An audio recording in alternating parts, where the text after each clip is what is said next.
hello, we are back in the amazing world of where we are. So I want to point out, actually my thing was just saved because what ended up happening is I didn't save the file after getting to where we were in the last part, so I spent a good 10 minutes or so just kind of cleaning up everything. So technically this is a new day, I could harvest that, but I've harvested today to kind of make up for lost time. And levels are going to be slightly different. I don't think anything's like over a certain level or under from before. It's more along the lines of some might have a little more experience than the other. I'm pretty sure. Wow. That's kind of rare. So, ignoring my mistake, let me talk about the one new Pokemon on this route. And it's not this because Ladybug evolves into you, so you're not new. Don't even think you're new. It's Stantler. Stantler is a normal type that... Actually, we do need to go back to Goldenrod. But, is a normal type that... it kind of hits hard for this point in the game. It's a lot like Sudowoodo, where it has a higher stat total than most of what you're going to see throughout the game for right now. And so it's actually relatively useful. And overall, it's not a bad team member. The problem is, very soon we're going to have at least two normal types that are flat out better in every way. And there's one that's arguable coming up very soon. Very, very soon. So it's almost like, do you want to just wait, or do you want... You don't even really have to wait. That is a nice level up, by the way, because we get Confusion, which is awesome. Awesome. We will begin Rivlick, because at least Sweet Kiss isn't hot garbage. But Stantler's an alright normal type attacker. Doesn't really get that great of a move pull. I'm pretty sure it gets Hypnosis, which is interesting. Oh, if we talk to this guy, I'm pretty sure he gives an HP up. Yeah. So, yeah, that's going well. But if you remember, we talked to Bill last time, and he said he was going to go visit some folks in Goldenrod, which I didn't point out, but he did say that. So if you do go in here and you talk to him, he'll proceed to give you an Eevee, which is cool because it's an Eevee. We're going to take it, but it's immediately not going to be used because I don't have a planned Evolution team member. Even though, I should just say, no, for its nickname, but, no, like, actually, nope, as its nickname. But, it doesn't mean it's not a good choice. There's only one bad evolution and one that's not fit for in-game. So overall, it's not a bad choice. It's just not going to be one I am choosing this time. So, let's go over the evolutions. Let's go over the first one. That most people probably pick for this game is, Jolteon. Actually, they don't pick Jolteon.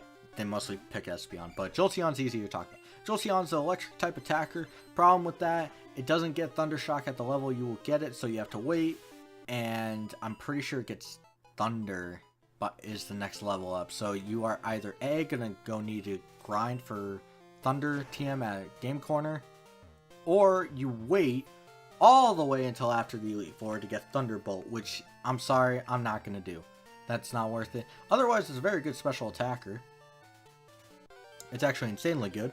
But it's also very fast. It's just, right now, it's kind of like the same issue it had in Pokemon Red and Blue. If you have the Thunderbolt TM in Red and Blue, give it to it, and it'll be awesome. If you don't bother.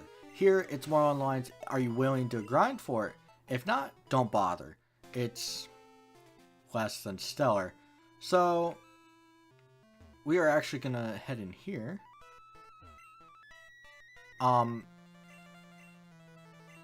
And actually, speaking of the evolutions, we have a bunch of trainers here with the evolutions, which is perfect to talk about them.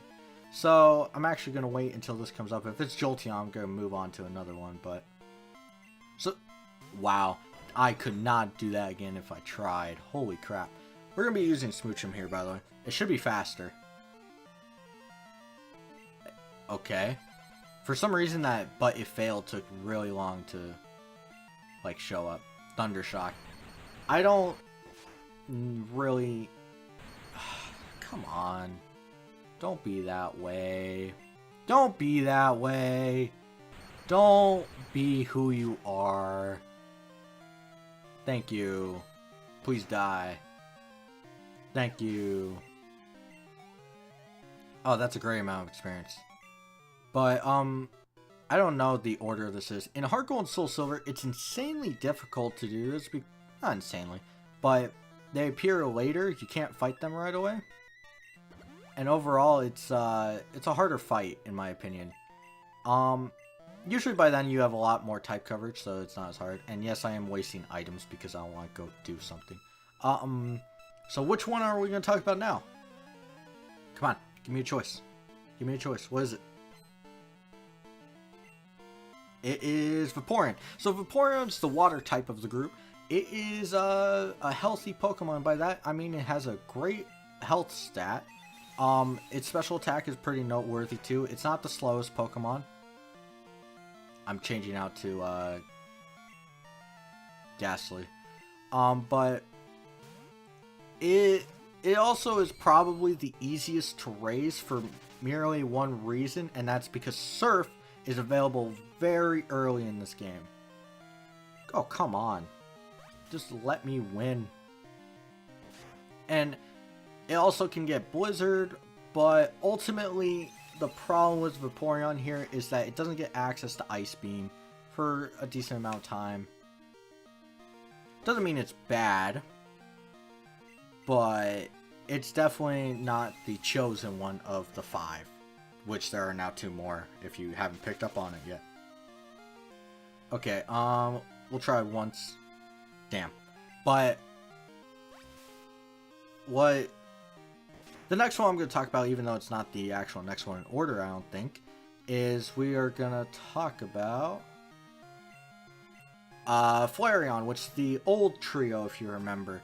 Flareon is garbage, and it hasn't changed no matter how strong it will get through how many moves. It's gotten better over the years, and better is still not where the other 2 original ones are at.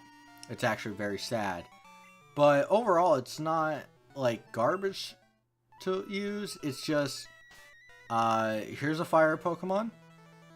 And if you're playing Gold and Silver, there's a fire Pokemon coming up that is very useful in comparison. So don't use Flareon as a recommendation. Here's Umbreon, which is one of the 2 new evolutions in this game. To evolve Eevee into Umbreon, by the way, this thing is super tanky. I doubt this is the tank of the evolutions. Pursuit. Ow. Luckily it's special based, huh? Cool lava. But Umbreon, you know, I'm really dumb for not really recognizing that's gonna happen. But anyway, so Umbreon, to evolve even into Umbreon, you need to level it up at night, which is again 6 p.m. to 12 a.m. is what's counted at night in this game. Which means it's kind of circumstantial to level it up. It's not too difficult, of course, but it works. Overall, Umbreon's not a bad Pokemon. The problem is, though, it doesn't get a great amount of moves. It doesn't get Crunch, so it's not going to hit the hardest it can, which it never gets Crunch. I think Feint Attack is its best Dark-type move. It will get Shadow Ball, though. I did not know you could jump like that. I actually did not know you could jump off the stage. Like, I'm trying to call them stairs, but that's so cool. I didn't know that. Magical stage is here to stay. But Umbreon overall is tanky. It wasn't a potential team member for me. It was more along the lines of a possible one. I'm just going to keep Smoochum out there. That's for sure. This is so cool. Look at this. I didn't know this. I actually did not know that. That's really cool. I always dance with my Pokemon. This should be either Espeon or Flareon, or... Yeah, it has to be one of the... It's Flareon, isn't it? Espeon. So Espeon is the other new evolution, which is a special attacker and not as speedy as Jolteon, but it's a psychic type, which is actually insanely good. If you really want a psychic type that isn't Alakazam, this is your choice. Espeon hits hard, and it's also just a fun Pokemon to use. It's actually probably my favorite evolution, just because I really like its design. It's probably the closest to like a cat evolution, and it just looks great. Umbreon's also a great design. The only bad design for the evolutions, in my opinion, is Vaporeon.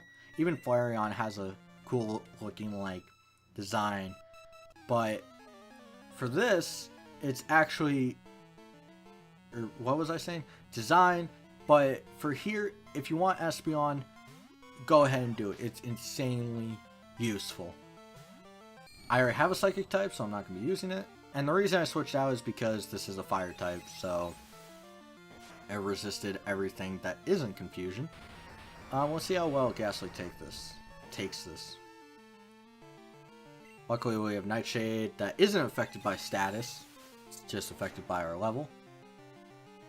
I didn't realize it was going to take this long to take out 5 trainers. We only got through... I expected to get through some other shenanigans today, but you know what? Oh, come on. Ghastly. We have to talk, dude. So we did it. We defeated all 5. It's like I put a different flower in my... Yeah, okay. So we're like, woo, we did it. And if you saw me, I talked to this guy. Before we attacked them, or battled them. And he gives us a present, which is HMO3, which is very useful. And at this point, we can't use it outside of battle, but we can use it inside of battle, which I do not have a Pokemon that can learn it, can I? No. So I will have to find one eventually. I'll probably just catch a Tentacool or something. But we're going to heal, and we are probably going to call it a day. Actually, we're going to enter the... never mind, there's someone that interrupts you when you enter the building. We're going to go right outside the building, though. That's what we're going to do. So we have a dungeon-ish area to explore in the next part, which... we also will meet our rival again, which is interesting. So if we look here, Burn Tower. It was destroyed by a mysterious fire. Please stay away, it is unsafe. My grandma told me it used to be much taller. Well, no shit. Also, I understand this is very primitive, and also they're trying to show you the sense of scale. But when you enter this building, it is giant in compared to that little square up top. So please, someone tell me how that works. But we'll explore it next time. Till then.